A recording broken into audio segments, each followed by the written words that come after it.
Hello, everybody, and welcome.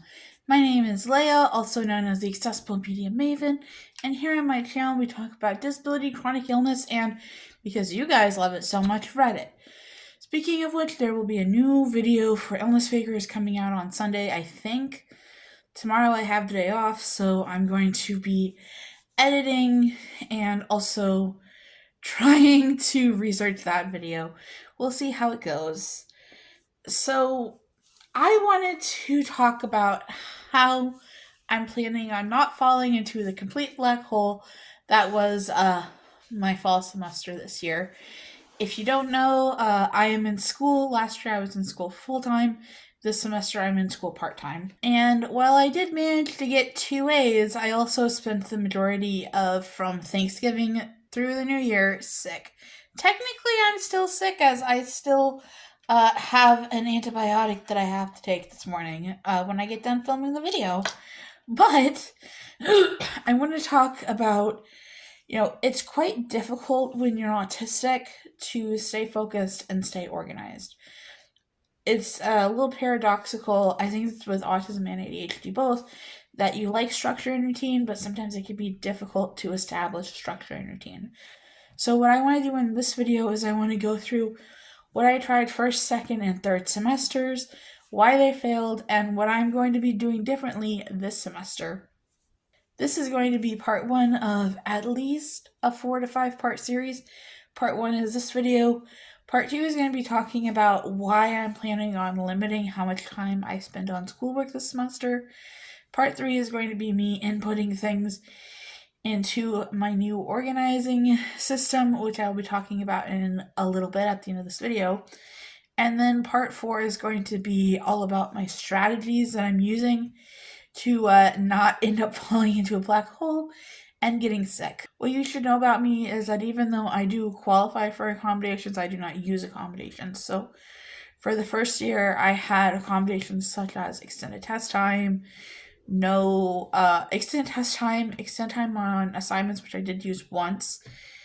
And in addition, I also believe I had the ability to do group work by myself. This year, I did not ask for any accommodations, and that's because I really didn't use them. The only accommodation that I used was a couple times I did use the extending the assignment. But what I found is that for me, whenever I extend the assignment, it kind of allows my brain to not do work and then to get kind of crunched at the end. Oftentimes people will say that the best way to be organized is to make a plan and then carry out that plan. The problem for me though with my autism is twofold. First, the problem is that if I pick a system that is too simple, like a daily planner that is like printed out, I will normally have a difficult time because it is too simple. It doesn't do all the things I need to do. The other problem that I have is like literally the reverse of that, is if I have a system that's too complicated and requires too much upkeep, then it's also a no-go. A common problem with the whole too complicated is also that because I didn't build it, it's not built for my needs. So I'm trying to learn how this other person built it and how to make it work for my needs.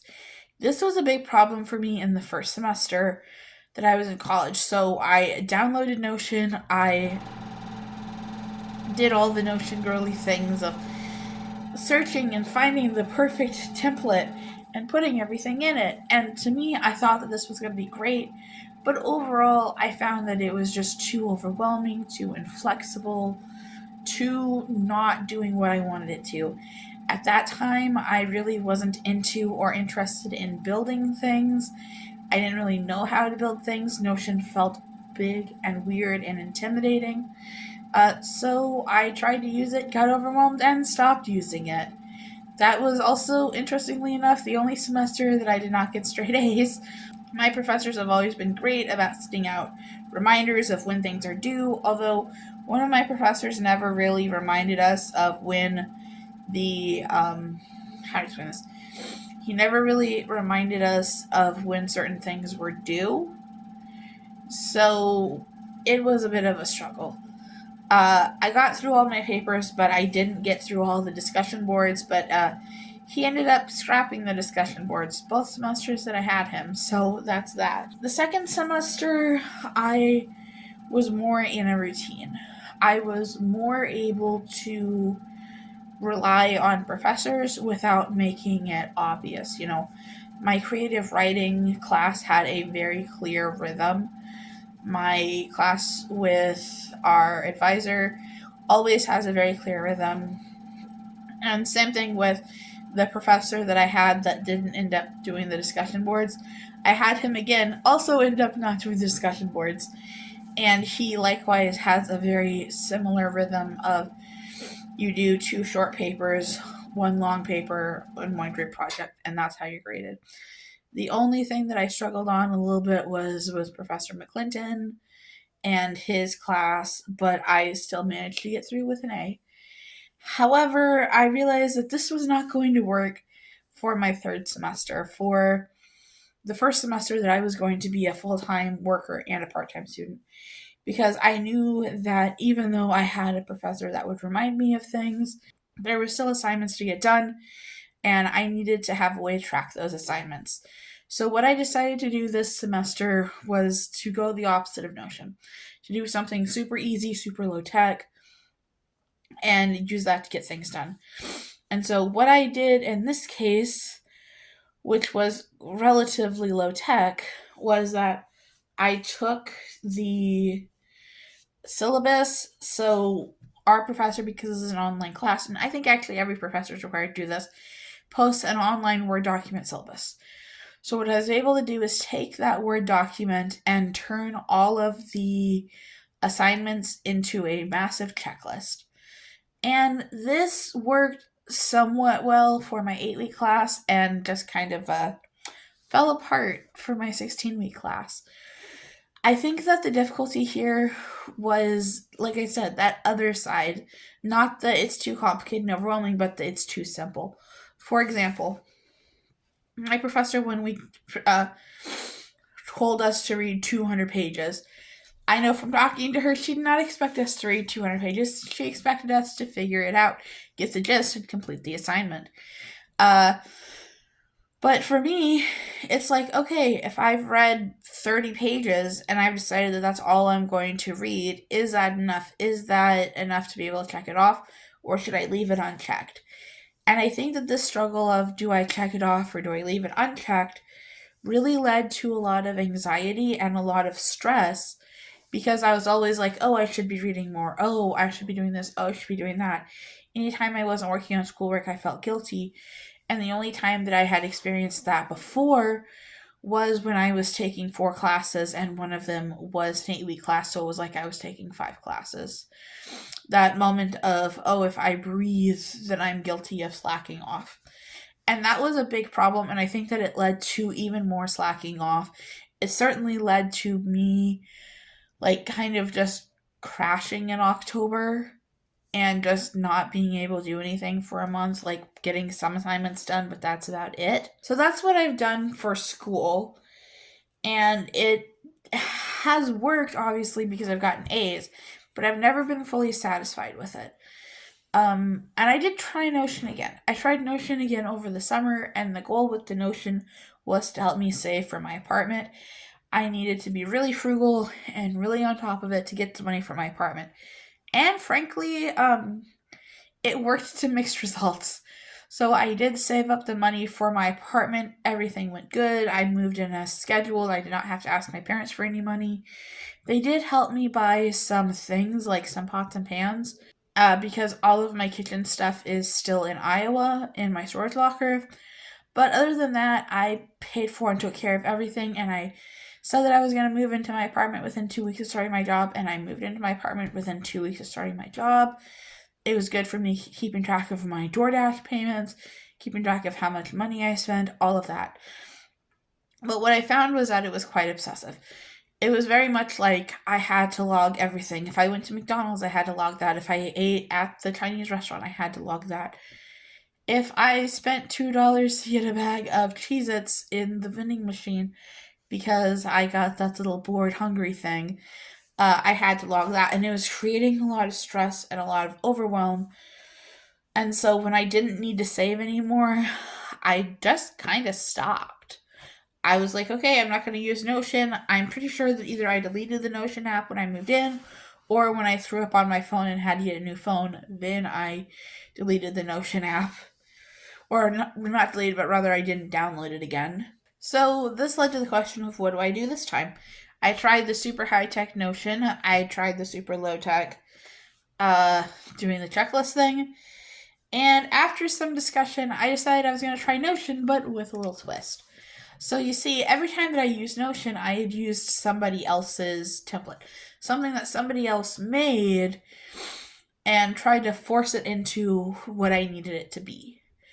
It because of that, it was never complete. It always looked weird. There were widgets that didn't work. There were widgets that I didn't use. Like, it just did not work correctly. And so, what I decided to do at work, I have been working on building out our project management software, so I feel more comfortable building things. I feel more comfortable using technology. And so, as a result, I decided, hey, I am going to build my own Notion template. And I don't know whether or not I'm going to make this available to the public. If you're watching this and you want the Notion template, let me know. I may make it available. What this template allowed me to do is I wanted to have a way to keep track of my assignments, but also what I was doing in a day, but also what I was going to be eating.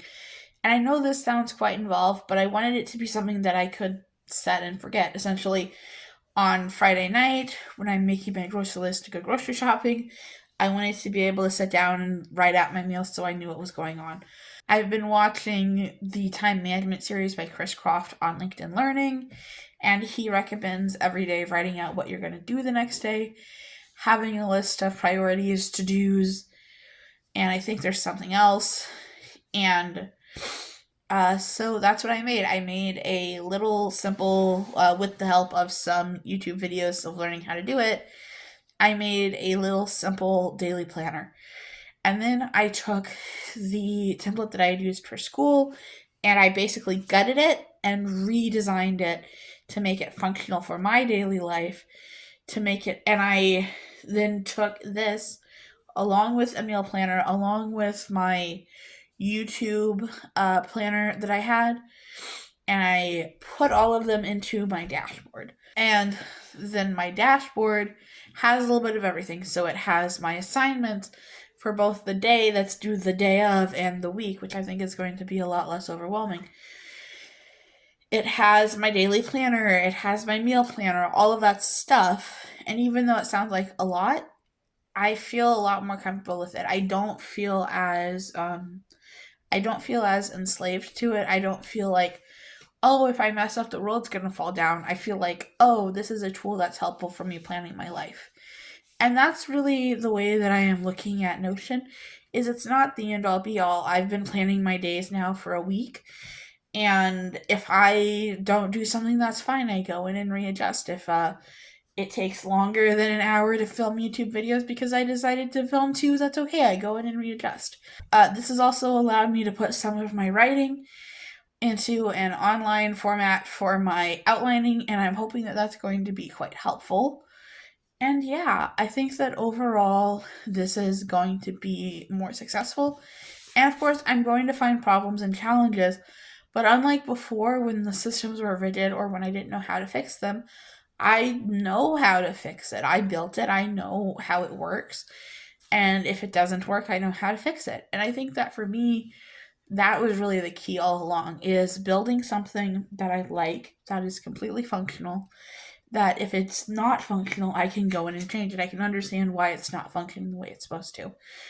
Or maybe there'll just be things that I have to deal with because, like, for example, at work, I had to create a thing that emails me in both of the ways that people submit projects. And so if they submit projects twice, it emails me twice because I had to have a way to get an email for if they did something wrong. And I don't mean did something wrong as in bad, but I mean it's just like, oh, if they did it this way instead of that way, this is what we had to do. So, alright, guys, I will see you guys in the next video, where I think I said that I'm going to talk about why I'm limiting the amount of time that I spend on school this semester. Alright, Bye, guys.